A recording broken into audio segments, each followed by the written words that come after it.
Umbrellas India's biggest education fair. April 9th, Hotel Harita Kakatiya, Hanamakonda. Hi hello welcome to Suman TV. నేను మీ Roshan. Present మన షోకి వచ్చే guest గురించి చెప్పాలి అంటే సమస్యలపై పోరాటంలో ఆమె ఫైర్ బ్రాండ్, పసుపు జెండా కాయటంలో ఆమెది క్లియర్ మైండ్.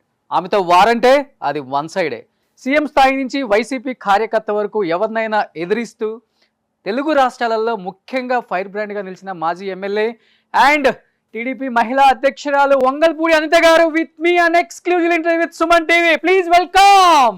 ఒకటి అడగ అనిత గారు, మీరు ఏం అనుకోను అంటే అనిత గారు సొంత తన భర్తని జైల్లో పెట్టించి కుక్కను కొట్టించినట్టు కొట్టించి చిత్రహింసలు పెట్టించింది, నిజమా కాదా? అసలు విషయం ఏంటంటే, నేను ఆ పదం ఎవడైతే అన్నాడో వాడిని ఒకసారి అడుగుదాం అనుకుంటున్నాను. ఏదైనా ఇంటర్వ్యూస్లో కానీ ఏదైనా ఎదురు పడితే అడుగుదాం అనుకుంటున్నాను. ఎదురు పడితే ఏమైనా మా హస్బెండ్ వచ్చి నీతో చెప్పుకున్నారా, లేకపోతే నువ్వేమైనా చూసావా ఆ విషయాన్ని? ఒకటి మాత్రం క్లియర్ రోషన్, ప్రతి కుటుంబంలోని ఏదో ఒక సమస్యలు ఉంటూ ఉంటాయి, పక్కన పెట్టండి. ఒక ప్రైవసీ అనేది ఉంటుంది. అది సినిమా వాళ్ళకి అవనియండి, పొలిటికల్ లీడర్స్ అవనియండి, సామాన్య ప్రజలకు అవనియండి, వాట్ ఎవర్ మేబీ ఏదో ఒక ప్రైవసీ కాన్సెప్ట్ అన్నది ఉంటుంది. రాజకీయంలో ఎలా అయిపోయిందంటే, డైరెక్ట్గా ఎదుర్కోలేక, నన్ను డైరెక్ట్గా నేను అడిగిన క్వశ్చన్స్కి సమాధానం చెప్పలేక, అరే నేను అడిగిన దాని క్వశ్చన్కి సమాధానం చెప్పరా ఇడియట్ అని అడిగితే, మీ ఆయన అలాగంట కదా, మీ అబ్బాయి ఇలాగంట కదా, నీ బ్యాక్గ్రౌండ్ ఇదంట. ఎవడికి కావాలి అది? నేను అడిగిందని నేను ఒక ప్రొఫెషనల్గా, ఒక మహిళా అధ్యక్షురాలుగా, ఒక ఎక్స్ఎమ్మెల్యేగా దమ్ముగా కూర్చొని నేను క్వశ్చన్ చేస్తాను. ఆ క్వశ్చన్కి అడుగు. నేను ఏ రోజైనా నీ ఇంట్లో నీ పిల్ల ఏం చేస్తుంది, నీ తల్లి ఏం చేస్తుంది, నీ భార్య ఏం చేస్తుంది అని నేను అడిగితే, అప్పుడు నువ్వు నన్ను క్వశ్చన్ అడుగు, నేను సమాధానం కంపల్సరీ చెప్తాను. అదర్ దాన్ నేను క్వశ్చన్ అడుగుతుంది పొలిటికల్గా నేను పిన్ చేసి క్వశ్చన్ అడిగినప్పుడు, నీకు దమ్ముంటే సమాధానం చెప్పు, నీ పరిధి కాదంటే పక్కకు తప్పుకో, ఎవడ పరిధిలో ఉంటే ఆడు వచ్చి చెప్తాడు, ఆడవల్ల కాదనుకుంటే మూసుకొని కూర్చోండి. అంతే తప్పించి ఒక ఆడదాని మీద నోటికి వచ్చినట్టు మాట్లాడేస్తే, సోషల్ మీడియాలో ఒకడేదో పోస్ట్ పెట్టేస్తే దానికి ఒక పైశాచిక ఆనందం పొంది మిగతా వాళ్ళందరూ లైకులు కొట్టుకొని షేర్లు కొట్టుకొని బతికేయండ్రా అనుకుంటా. బతికేయండి అనిత పేరు చెప్పుకొని. 5 రూపాయలే కదా మీకు ఒక పోస్ట్కి. ఒక ప్రెస్ మీట్ పెడితే 50,000 అంట, పోస్ట్ పెడితే 5 రూపాయలు అంట. బతికేయండి ఎంత పేరు చెప్పుకొని. నా వల్ల ఇంతమంది బతుకుతున్నారు అనుకుంటాను నేను. అంతే తప్పించి మీ మాటలకి బెదిరిపోయి ఏదో సైకలాజికల్గా నేను ఇబ్బంది పడిపోయాల్సిన అవసరం నాకు అసలు లేనే. ఒకప్పుడు పడ్డారా ఫస్ట్లో తెలియక? ఎస్ పడ్డా, తెలియక, ఎగ్జాక్ట్లీ తెలియక పడ్డా. తర్వాత తెలిసిన తర్వాత ఒకటే, మా డాడీ ఎప్పుడో ఒక మాట అంటూ ఉంటారు, ఏదో విమర్శ అన్నది పావురం లాంటిదంట, పెంపుడు పావురం లాంటిదట. పెంపుడు పావురాన్ని ఎక్కడ మనం వెళ్ళి వదిలేసినా మళ్ళీ తిరిగి మన ఇంటికే వచ్చింది. విమర్శ కూడా సేమ్ అలాగే ఉంటుంది.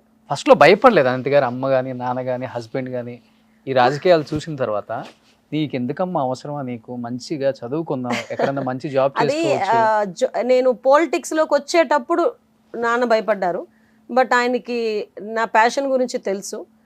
సో ఒకటే చెప్పారా, ఎప్పుడు భయపడి ఎందుకు అని మాట అనలేదు, ఎదుర్కో అన్నారు అంతే డాడీ. మా అమ్మాయిని మా నాన్నని ఎదుర్కో అన్నారు. సో ఫైట్ చేస్తున్నా. నేను ఒక కాజ్ గురించి ఫైట్ చేస్తున్నాను తప్పించి ఈరోజు నా ఇంట్లోని సమస్య గురించో లేకపోతే దేని గురించో నేను రోడ్డు మీదకి వచ్చి మాట్లాడట్లే. ఈరోజు అమ్మాయిల మీద విపరీతమైన అఘాయిత్యాలు జరుగుతున్నాయి. నేను ఏ ఫైట్ చేసినా మీ రికార్డ్స్ ఓపెన్ చేసుకోండి, ఏ ఫైట్ చేసినా కాజ్ కంపల్సరీ ఉమెన్ బేస్డ్ అయ్యి ఉంటుంది, పబ్లిక్ బేస్డ్ అయ్యి ఉంటుంది. కంపల్సరీగా జనాలకి మంచి జరగాలనే కాన్సెప్ట్ మీద మేము ఫైట్లు చేసి కేసులు కూడా పెట్టించుకున్నాం. ఈరోజు ఆ కేసులతో కూడా ఇప్పటికీ కూడా తిరగాల్సి వస్తుంది. అంటే ఆ ఒక్క విషయంలో మిమ్మల్ని అప్రిషియేషన్ చేయొచ్చు, ఎందుకంటే 2 తెలుగు రాష్ట్రాల్లో ఎప్పుడు కూడా అనిత గారిని తప్పుగా అనుకోరు. ఫ్యామిలీని ఎప్పుడు ఇంటర్ఫేర్ చేయను. ఒక టాపిక్, ఒక సబ్జెక్ట్ మీద మాట్లాడతారు. రాజకీయం తప్పితే వేరే ఏ టాపిక్ని ఆ ప్రెస్ మీట్లో చూపించారు. మాట్లాడాల్సిన అవసరం లేదు. ఒకటి మాత్రం చెప్తున్నా, నన్ను పిన్ చేసి కావాలని మాట్లాడితే కనుక నేను మాట్లాడతాను, డెఫినెట్గా మాట్లాడతాను. అది కూడా అవతల వాళ్ళు, నేను ఎప్పుడు ఒకటి అనుకుంటానండి, ఆడో ఇడియట్, బుర్ర బుద్ధి లేకుండా నన్ను నా ఫ్యామిలీని బయటకు తీసుకొచ్చి మాట్లాడితే, నేను తిరిగి అలాగే మాట్లాడినప్పుడు వాళ్ళ భార్యని తీసుకురావాలి, లేదంటే వాళ్ళ చెల్లిని తీసుకురావాలి, లేదంటే వాళ్ళ అమ్మని తీసుకురావాలి. సో వాళ్ళేం పాపం చేశారు, తప్పు కదా, నేను అలా మాట్లాడకూడదు కదా, నేను అలా చేయకూడదు కదా అని చెప్పి నేను ఆగుతూ ఉంటాను. అక్కడ కొంతమంది సేవ్ అవుతున్నారు, అక్కడ కూడా లేడీస్ ఉన్నారు కాబట్టి అదేదో లేడీస్ సెంటిమెంట్ పనిచేసి నేను ఆగుతున్నాను అంతే. అది ఆగడాన్ని కూడా వాళ్ళు ఎలా ఫీల్ అవుతున్నారంటే, నా చేతకంతనో నేను మాట్లాడలేకపోతున్నాను అన్నట్టుగా ఫీల్ అయ్యి మెసేజ్లు పెట్టుకొని వాళ్ళ తాలూకా ఆనందం, వాళ్ళ తాలూకా డబ్బులు పేమెంట్లు ఏవో జరుగుతున్నాయిలేండి. వాళ్ళు అన్నారని కాకపోతే ఎలా ఉంటుంది శివప్రసాద్ గారితో మీకు అసలు ఆ బాండింగ్ కానీ ఆయన సపోర్ట్ కానీ రాజకీయాలలో ముఖ్యంగా? యాక్చువల్గా అది ఎప్పటి నుంచో జరుగుతున్నదే, అది మీ అందరికీ తెలిసిన ఇష్యూవే. అవి చిన్న చిన్న పొరపచ్చాలు అనేవి అందరికీ కూడా ఉండేవే కుటుంబంలోని. సో ఇట్స్ గోయింగ్ ఆన్ అంతే, దాని గురించి అంతే. సో మీ ఫోకస్ అంతా కూడా మళ్ళీ టీడీపీ పార్టీ పుంజుకోవాలి, అధికారంలోకి రావాలి, దీని మీదే ఫోకస్ పెట్టారు ఇప్పుడు. ఎగ్జాక్ట్లీ. కంప్లీట్ గా పిల్లలు అంతా మర్చిపోయారు కొంత. పిల్లలు ఎలా మర్చిపోతామమ్మా, పిల్లలు వాళ్ళు చదువుకుంటున్నారు. వాళ్ళు కూడా నా అదృష్టం ఏంటంటే వాళ్ళు బాగా అర్థం చేసుకుంటారు నన్ను. ఈ పలానా చోటుకి వెళ్ళాలి, ఈ పలానా దగ్గరికి వెళ్ళాలి అంటే వాళ్ళు చదువుకుంటూ నాకు కూడా సపోర్టివ్గా నుంచుంటారు. నిజంగా పిల్లలు అంత సపోర్టివ్గా ఉండబట్టే నేను రాజకీయం చేయగలుగుతున్నాను. అదర్ దాన్ రాజకీయం చేయలేము. దేనికైనా ఫస్ట్ ప్రయారిటీ పిల్లలే మనకి. ఆ పిల్లలు రేపొద్దున్న వాళ్ళు ఇబ్బంది పడుతున్నారు అనుకుంటే కనుక డెఫినెట్గా మనం కూడా ఇబ్బంది పడాల్సి వస్తుంది. సో ఈరోజు వాళ్ళు కోఆపరేట్ చేస్తున్నారు కాబట్టి నేను రోడ్డు మీదకి వచ్చి ఇలా పాలిటిక్స్ చేయడానికి కూడా ఒక ఆస్కారం వచ్చింది. నిత్యం ప్రజల్లోనే ఉంటున్నారు కదా, ఎప్పుడు స్పెండ్ చేస్తున్నారు అసలు వాళ్ళతో? వాళ్ళకి ఇవ్వాల్సిన time 24/7? No compulsory Saturday Sunday వాళ్ళతోనే ఉంటాను. ఇంకా సండే ఒకవేళ ఏదైనా ప్రోగ్రామ్స్ ఉన్నా మార్నింగ్ ఒక ఆఫ్టర్నూన్తో క్లియర్ చేసుకొని మళ్ళీ ఈవినింగ్ అయ్యేసరికి మళ్ళీ వాళ్ళ దగ్గర కంపల్సరీగా ఉంటాను. ఏమాత్రం చిన్న అవకాశం ఉన్నా మాక్సిమం పిల్లలతో స్పెండ్ చేయడానికే ఉంటాను. ఏం చేస్తున్నారు అనంతి గారు ఇప్పుడు పిల్లలు? బాబు బీఆర్క్ సెకండ్ ఇయర్, ఓకే, పాప 10th స్టాండర్డ్. ఓకే, సో ఇద్దరు అండర్స్టాండింగ్ అనమాట. యా, మమ్మీకి సపోర్ట్ చేయాలి, మమ్మీని మళ్ళీ మినిస్టర్గా చూడాలి. Of course what ever it may be. నన్ను ఒక కాజ్ వాళ్ళకి మాత్రం క్లియర్, ఒక కాజ్ గురించి పోరాటం చేస్తుంది. మా అమ్మ పొలిటికల్ లీడర్. సో తన్ని కొంచెం ఫ్రీగా వదలాలి. మనం సపరేట్ బర్డెన్ అంటే ఇంకొక ఎక్స్ట్రా బర్డెన్ అవ్వకూడదని ఫీలింగ్లోనే ఉంటారు వాళ్ళు. సో అది నాకు ఈరోజు కొంచెం మంచి మూమెంట్. సో ఇంత గట్టిగా పోరాడుతున్నారు కదా, నెక్స్ట్ ఒకవేళ టీడీపీ అధికారంలోకి వస్తే అనంత గారికి ఎలాంటి ప్రాధాన్యత ఇచ్చే అవకాశం ఉంటుంది టీడీపీలో? మీకు విషయం చెప్పనా, బై గాడ్స్ గ్రేస్ అధికారంలోకి వచ్చి అనిత ఎమ్మెల్యేగా మంచి మెజార్టీతో గెలిస్తే వేరే ఎక్కడో కూర్చోబెట్టక్కర్లేదు అనితని. నేను నా కాన్షియన్సీకి ఏం చేసుకోవాలి, నేను ఈరోజు పాలిట్ బ్యూరో మెంబర్నమ్మా. పాలిట్ బ్యూరో మెంబర్ కన్నా తెలుగుదేశం పార్టీలో హయ్యర్ పోస్ట్ ఏది లేదు. ఆ క్రీమీ లేయర్లోనే ఆ 20 మందిలోనే దేవుడు చంద్రబాబు నాయుడు గారు 10 సంవత్సరాలు 11 సంవత్సరాల ఎక్స్పీరియన్స్ ఉన్న నన్ను తీసుకెళ్ళి కూర్చోబెట్టారు. అంతకుమించి నాకు పెద్ద కిరీటం ఏముంటుంది? నాకు ఈరోజు నా టార్గెట్ తెలుగుదేశం పార్టీ అధికారంలోకి రావాలి, నేను నా నియోజకవర్గంలో మంచి మెజార్టీతో గెలవాలి. అది ఫస్ట్ నా ఎదురుగా ఉన్న టార్గెట్. ఆ రెండు జరిగితే ఆటోమేటిక్గా మిగతా ఏం జరగాలన్నా తర్వాత జరుగుతాయి. బయట ఎక్కువ వినిపిస్తుంది ఫైర్ బ్రాండ్ అనిత కాబోయే హోమ్ మినిస్టర్ అని. విషయం చెప్పాను కదా నేను, అది ఏ మినిస్టరా హోమ్ మినిస్టరా ఫర్ ఎక్స్ ఏ మినిస్టర్ అన్నది పక్కన పెడితే ముందు నేను ఎమ్మెల్యేగా మంచి మెజార్టీతో గెలాలి. మళ్ళీ ఇదే చెప్తా, చంద్రబాబు నాయుడు గారు సీఎం అవ్వాలి. ఆ తర్వాత అన్ని మినిస్ట్రీస్లోని దేవుడు మనం పని చేసుకోవచ్చు. నాకంటూ సపరేట్గా పిన్ అంటూ కదా, అప్పుడు చంద్రబాబు నాయుడు గారు ఏ పని అప్పు చెప్పినా నేను చేయడానికి సిద్ధంగా ఉంటాను. రీసెంట్గా ఒక స్టేట్మెంట్ చేశారు కొడాలి నాని మీద, నెక్స్ట్ ఎలక్షన్స్ వస్తే మేము గెలిస్తే మా టార్గెట్ ఫస్ట్ కొడాలి నాని. ఎందుకు అనాల్సి వచ్చింది ఆ మాట అసలుకి?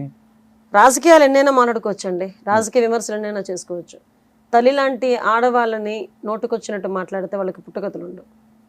అటువంటి సమయంలో వాళ్ళకి తగ్గినట్టుగా చెప్పాల్సిన బాధ్యత కూడా మా మీద ఉంది. సో నేను ఒకటే చెప్తున్నా, వీసాలు రెడీ చేసుకోండి అనే చెప్తాను. గవర్నమెంట్ రావటం ఖాయం, వీసాలు రెడీ చేసుకోండి. ఎక్కడ పరిగెడతారో పరిగెట్టండి. ఉండకూడదు ఆంధ్రప్రదేశ్లో?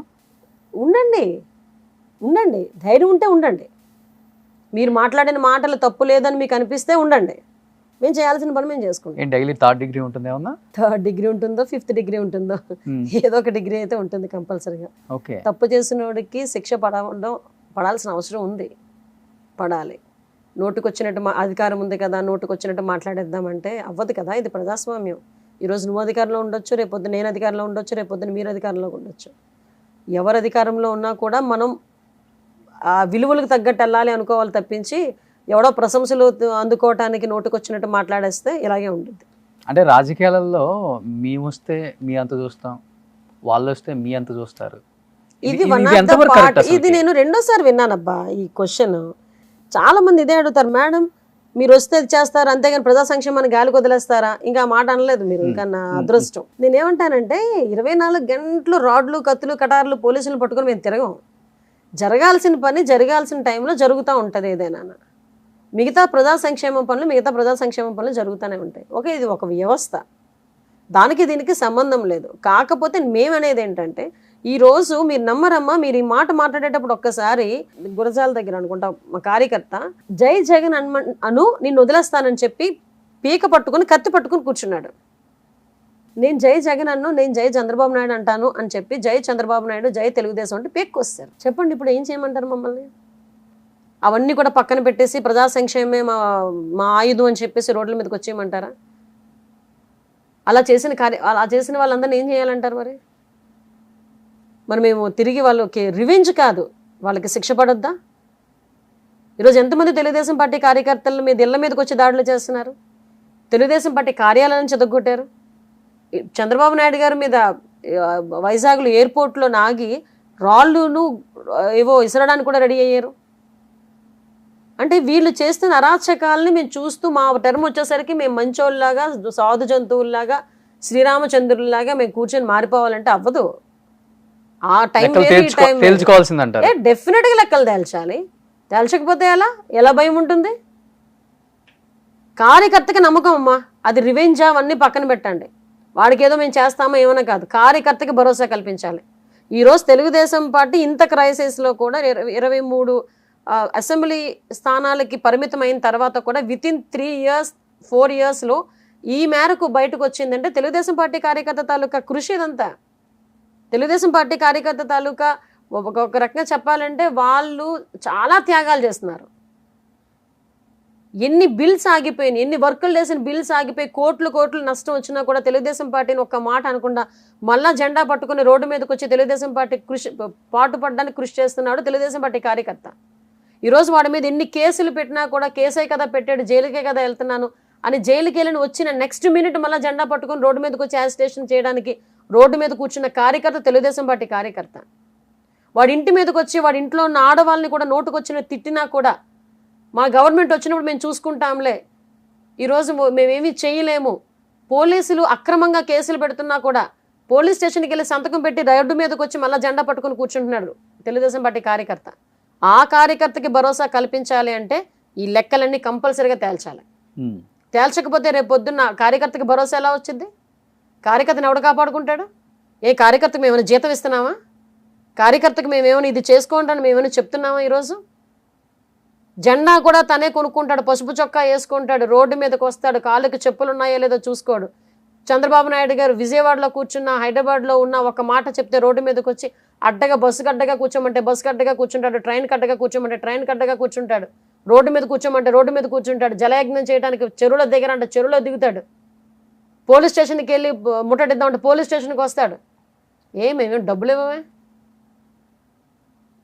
ఆ కార్యకర్తను కాపాడుకోవడానికి మేము లెక్కలు తేల్చాలి, లెక్కలు తేలుస్తాం. ఈ మధ్యకాలంలో మీరు కూడా గట్టిగానే గోడలు దిగుతున్నారు, బండ్ల మీద పోతున్నారు. ఎప్పుడో చిన్నప్పుడు బండి నేర్చుకునేది ఇప్పుడు ఉపయోగపడుతుంది. అంతేనా? ఎందుకని అంత సాహసం చేయాల్సి వచ్చింది ఆ రోజు? లేకపోతే అరెస్టులు చేస్తున్నారమ్మా. మమ్మల్ని ఎక్కడ పడితే అక్కడ తీసుకొచ్చి ఏదో వ్యాన్లో ఎత్తి పడేసి తీసుకెళ్ళిపోయి మళ్ళీ ఊరంతా తిప్పుతారు, ఏదో పోలీస్ స్టేషన్లో కూర్చోబెడతారు. పోలీస్ స్టేషన్ చెవిరెడ్డి భాస్కర్ రెడ్డిని తిప్పారని కదా లెక్కలు తెలుసుకున్నారేమో. చెవిరెడ్డి భాస్కర్ రెడ్డి చెవిరెడ్డి భాస్కర్ రెడ్డి గారిని ఎప్పుడు తిప్పామో, ఏ సందర్భంలో తిప్పామో ఆయన ఒకసారి చెప్పుకోవాలి. What ever it. ఇప్పుడు మమ్మల్ని రమ్య హత్య జరిగింది. August 15th నడి రోడ్డు మీద ఒక అమ్మాయిని పొడి చంపేశారు. లోకేష్ బాబు గారు మేము అందరం వెళ్ళాం. ఇలా మమ్మల్ని తీసుకెళ్ళి అరెస్ట్ చేశారు. అరెస్ట్ చేసి మొత్తం ఊర్లన్నీ తిప్పుతున్నారు.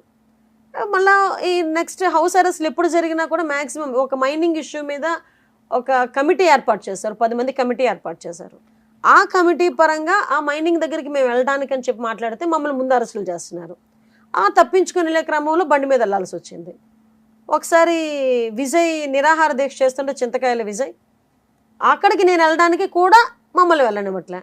ఇప్పుడు ప్రజాస్వామ్యబద్ధంగా ధర్నా చేసే హక్కు కానీ ప్రొటెస్ట్ చేసే హక్కు కానీ మాకుంది, రాజ్యాంగబద్ధంగా మాకుంది హక్కు ప్రతిపక్షంలో ఉన్న వాళ్ళకి. సో అది మేము చేస్తూ ఉంటే పోలీసులు సహకరించాల్సింది పోయి మమ్మల్ని అరెస్టులు చేయమని చెప్పి ఎవడో ఏదో చెప్పాడని చెప్పి వీళ్ళు డ్యూటీలు మర్చిపోయి మా దగ్గరకు వచ్చి కూర్చుంటే ఎలా అవుతుంది? సో అటువంటి సందర్భంలో వాళ్ళకేనండి టెక్నిక్స్ తెలుసు, మాకు తెలుసు కదా, అందుకే ఏదో రకంగా రీచ్ అవుతాం. గోల్ రీచ్ అయితే చాలు మాకు అక్కడికి వెళ్ళి. మా టెక్నిక్స్ మాకుంటాయి, వాళ్ళ టెక్నిక్స్ వాళ్ళు. 4 సంవత్సరాల్లో ఎన్నిసార్లు అరెస్ట్ అయ్యారు? 20 కేసులు ఉన్నాయమ్మా. 20 కేసులు. 20 కేసులు ఉంటాయి ప్రస్తుతానికి. నా మీద అట్రాసిటీ కేసు అదే. పెట్టారు. అసలు అప్లికబుల్ కాని నా మీద అట్రాసిటీ కేసు కూడా పెట్టిన ఘనత. అట్రాసిటీ కేసులో కేసు నమోదైన ఒక దళిత బిడ్డగా నేనే చరిత్రలో ఉండిపోతానేమో.